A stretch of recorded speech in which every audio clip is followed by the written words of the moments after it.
Alright guys, let's get this unboxing and my first impressions of my new Phoibos Eagle Ray. And the color I got is honestly phenomenal. It is the blue with that ombre dial, and this is the one that comes with that new actual bracelet that comes with it. It's a Jubilee bracelet that looks similar to the Omega Seamaster 300 bracelet, and it does look awesome. But let's get this unboxing started right now. Alright, let's open this older Phoibos box. And yep, all the warranty card, the manual for it, general paperwork that I'll never look at again. And here's the watch right here. Look at that dial. Wow. Just out of the box, it looks phenomenal. And the one thing that's really sticking out to me right now is that blue to black ombre dial. And this is one of the Phoibos watches that's more original for their line. Majority of their watches have been more homage watches, just like the Phoibos PY007 watch I'm wearing right now. The watch I'm wearing right now is a homage of the Rolex sub, but this watch right here is an original watch by Phoibos, and they're definitely going in the right direction.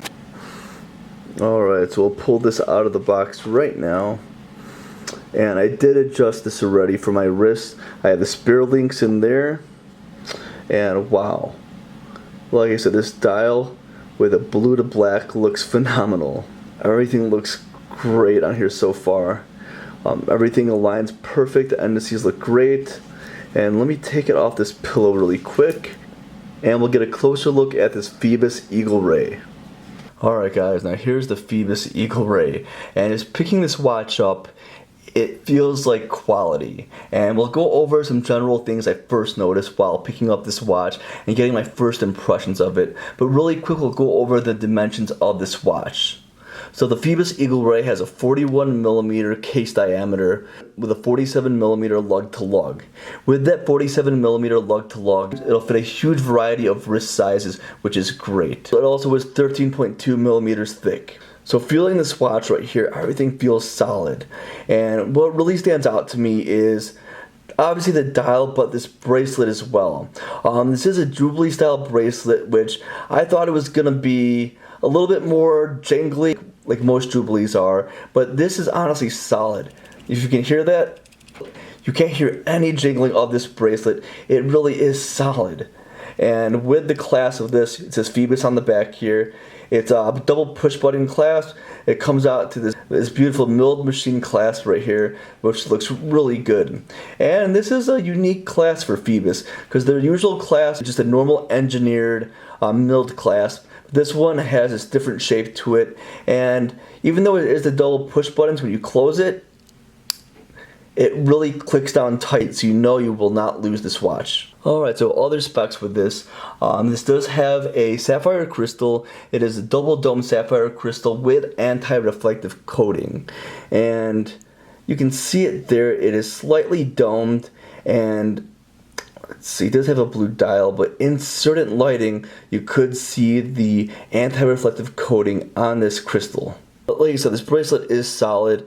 It gives it more of a classy look. This is a diver's watch, but anything that has like a Jubilee bracelet, for example, so like the new Rolex GMT Master 2s, they have the Jubilee bracelet, which gives it more of a classy, more dressy look, even though it is a tool watch. And this definitely is a tool watch, but it looks beautiful, it really does. So looking at this bracelet here, it is polished in these two middle links right here, and all the rest is brushed, which gives it a really sophisticated look. And it has a slight taper to the back here. I believe it's 20mm right here, and it goes down to about 18. So not a big taper, but good enough where it feels really comfortable. And Jubilees overall fit really comfortable on a wrist. And like I said, the Phoibos logo is right there. And you can see the Phoibos logo on the back of the screw down crown, which looks really good, and it has all the general specs on there. And taking a look at this dial right here, you get this beautiful blue dial with that ombre to blue to black. And what I like about this, on the black outer rim of this dial, you can see at the 6 o'clock, it has the day right there. It looks like Phoibos really thought this through for this. So for all these ombre dial Phoibos watches, it really makes that day wheel really blend into the watch to give it more symmetry as well. So like I said, the crystal is a double dome sapphire crystal with the anti-reflective coating. The bezel of this watch, it is a smaller bezel, but I do love how it looks. It makes the watch have more depth to it, it really does. The bezel for this watch is a ceramic bezel, which you can tell it looks great for this watch. And with the ceramic bezel, it'll avoid scratching, and with that sapphire crystal on the dial, it'll avoid scratching as well. This is a really durable watch overall. Having that 300 meter of water resistance makes this watch a really great tool watch. And when I first took this out of the box, the one thing that really stuck out to me is the finishing of this watch. Looking at the brush sides of this case, that brushing for this $299 price point is phenomenal. I honestly haven't seen this good of brushing on any micro brand, or even honestly any watch under $1,000. And I know that is a bold statement, but I know it's hard to see on camera, but the finishing of the brushing here, even the brushing on the top here, really good finishing. And the bracelet, everything on this feels high quality. It feels way more than the $299 price point it has. And like I said, this does have a 41mm case diameter, and usually for me that'll be a little bit too big. I've been going towards more of a 38 to a 40mm at a maximum for my watches lately. But because the lug to lug is only 47mm, I was able to pull off this watch no problem. And before the end of this video, I'll show you guys how this looks on my 7¼ inch wrist. And it doesn't really feel like this watch doesn't really feel like a 41mm case diameter. When I compare it to other watches that are around 40mm, you really can't tell the difference. It just wear really comfortably. It has a really small bezel, and the case is most of the watch. You would think it would look bigger overall, but it really doesn't. It fits perfect in my opinion, and it does look phenomenal. Another thing I'm excited about is the loom on this watch. So with my current watch, I'm wearing with a Phoibos PY007B, and pretty much all the Phoibos watches, the loom on these watches are phenomenal. The best out of almost all micro brands, and a lot of other brands too. And they say it has 15 layers of super luminova, which I know with my Phoibos 007B, the loom is insane. My Phoibos PY007 right here, this watch has the 15 layers of super luminova, and this really does glow in the dark. It has such a nice blue, deep tone, and it lasts a very long time. And this watch right here, the Phoibos Eagle Ray, is supposed to be very similar. What Phoibos does that a lot of brands don't do, they put really heavy loom on the bezel. It makes the loom look phenomenal. And before the end of this video, I'll show you guys a quick loom shot. I usually wouldn't do that in an unboxing and first impressions, but I really am excited to review this watch and wear this for the next couple weeks here. Alright, before we finish this video, I'll do a quick loom shot for you guys. And I'll also put this on my 7¼ inch wrist to show you guys what it looks like. Alright guys, so I'm going to take off my Phoibos PY007 and put on my Phoibos Eagle Ray. And I adjusted the links to fit my 7¼ inch wrist, and let's get this on. Wow, this Jubilee bracelet feels phenomenal. It is so comfortable and it does look great. So let's get a quick close-up of this watch here. Look at that. That double dome sapphire crystal you can see right there. And this bracelet looks so great in this light. Look at that. And my favorite thing is that dial. That really does stick out. You have that blue to black ombre, and everything looks so great.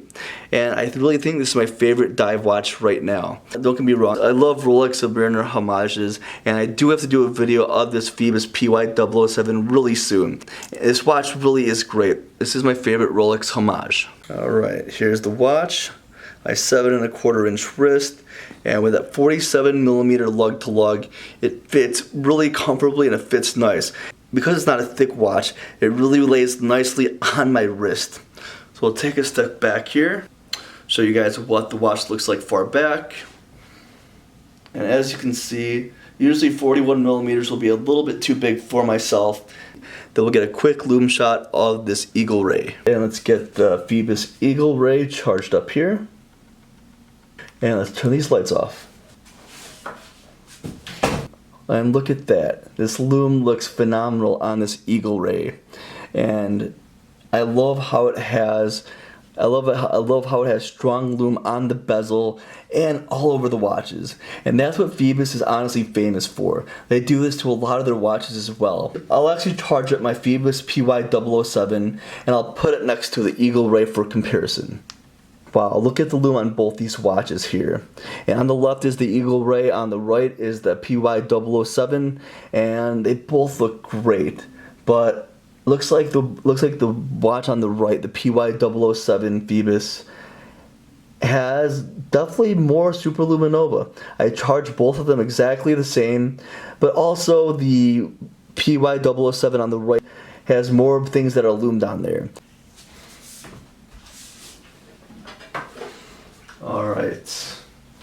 Alright guys, I'm gonna end this video right here. Hope you guys enjoy the unboxing and my first impressions of the Phoibos Eagle Ray. Out of the box, this watch really did blow me away, and I can't wait to wear this for the next couple weeks now and be able to experience this watch and get my full in-depth video in the next couple weeks. So please leave a like, subscribe to the channel if you're new. Please leave a comment down below what you guys think of this Phoibos Eagle Ray, and leave a comment down below what you guys think of Phoibos as a whole. I think they really did grow so much within the last couple of years, and they're still a micro brand, but I really think they're going to be getting out of that really soon. And remember, I respond back to every single comment I get, and remember to stay humble.